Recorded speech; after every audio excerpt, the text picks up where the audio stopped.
রিঙ্কি কিচেনে সবাইকে স্বাগতম জানিয়ে আমার আজকে রেসিপি শুরু করছি। আমার আজকের রেসিপি হলো ব্রেড চিজ অমলেট বানিয়ে আপনাদেরকে দেখাবো। তো পুরো ভিডিওটা দেখতে থাকুন, আশা করছি ভালো লাগবে। তো আর আপনারা এই রেসিপিটা বাচ্চাদের টিফিনে অথবা বড়রাও সকাল সন্ধ্যে টিফিন হিসাবে বানিয়ে নিতে পারেন। তো পুরো ভিডিওটা দেখতে থাকুন, আশা করছি ভালো লাগবে। তো প্রথমেই আমি ডিমটা ভেঙে নেব।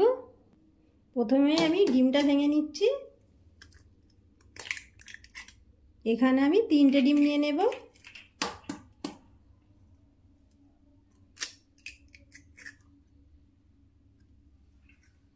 তিনটে ডিমই আমি ভেঙে নিয়েছি। এবার আমি এখানে দিয়ে দেব পেঁয়াজ কুচনো দিয়ে দিলাম, কাঁচা লঙ্কা কুচনো দিয়ে দিলাম, আর দিয়ে দেব গোলমরিচের গুঁড়ো,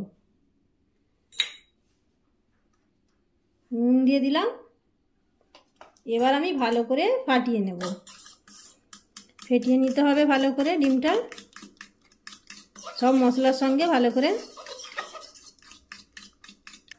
ডিমের সঙ্গে সব মশলা ভালো করে মিশিয়ে নিয়েছি। এবার আমি ডিমের অমলেটটা বানিয়ে নেব। তো আমি প্রথমে এখানে একটা তাওয়া বসিয়ে দিয়েছি, তার মধ্যে দিয়ে দিলাম সাদা তেল। আপনারা চাইলে এখানে বাটারও দিতে পারেন। তেল গরম হয়ে গেছে, এবার আমি ডিমটা দিয়ে দেব। ডিমটা দিয়ে দিলাম। এবার আমি এখানে রুটিগুলো দিয়ে দেবো। এখানে আমি 2 পিস রুটি দিচ্ছি। প্রথমে এরকম করে নিতে হবে, নিয়ে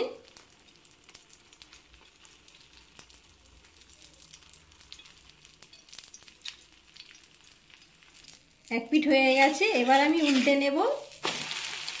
উল্টে নিলাম, আরও এক পিঠ একটু হবে সামান্য। ডিমটা 2 পিঠই হয়ে গেছে অমলেটটা। এবার আমি এক পাশটা এরকম করে উল্টে নিচ্ছি। দেখুন একদিকটা উল্টে দিলাম, আবার আমি একদিকটা এবার আমি উল্টে দিলাম, আরও এক পাশটা উল্টে দিলাম। এবার আমি এখানে চিজ দিয়ে দেব। এবার আমি এখানে চিজ দিয়ে দেব।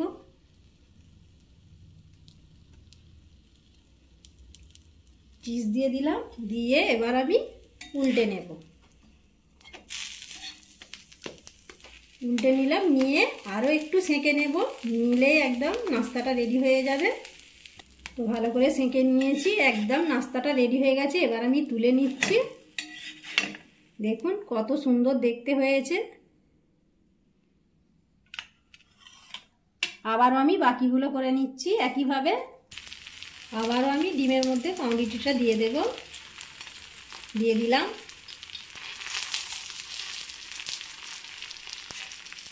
এবার আমি কিছুক্ষণ হতে দেবো এক পিঠটা, তারপরেই উল্টে দেব। এবার আমি উল্টে নিচ্ছি। উল্টে নিলাম, নিয়ে আবারও কিছুক্ষণ হতে দেবো এক পিঠটা। এবার আমি পাশটা উল্টে নিলাম, আবারও আমি এক পাশটা উল্টে নিলাম। উল্টে নিলাম। এবার আমি চিজটা দিয়ে দেব। চিজটা দিয়ে দিলাম, দিয়ে এবার আমি আবারও উল্টে নিচ্ছি। এবার আমি আবারও উল্টে নিলাম।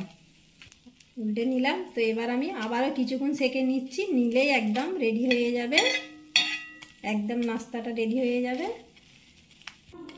সবগুলো নাস্তা আমার রেডি হয়ে গেছে। এবার আমি তুলে নিচ্ছি, নিয়ে আপনাদেরকে দেখাচ্ছি পরিবেশন করে। সবগুলো নাস্তা আমি ভেজে তুলে নিয়েছি। দেখলেন তো কত সহজে ব্রেড চিজ অমলেট বানিয়ে নিলাম। আপনারা এইভাবে বাড়িতে বানিয়ে দেখতে পারেন, খুবই টেস্টি হয়। আপনাদের এই রেসিপিটা ভালো লাগলে লাইক শেয়ার সাবস্ক্রাইব করে দেবেন। আজ এই পর্যন্ত, দেখা হবে পরবর্তী ভিডিও নিয়ে।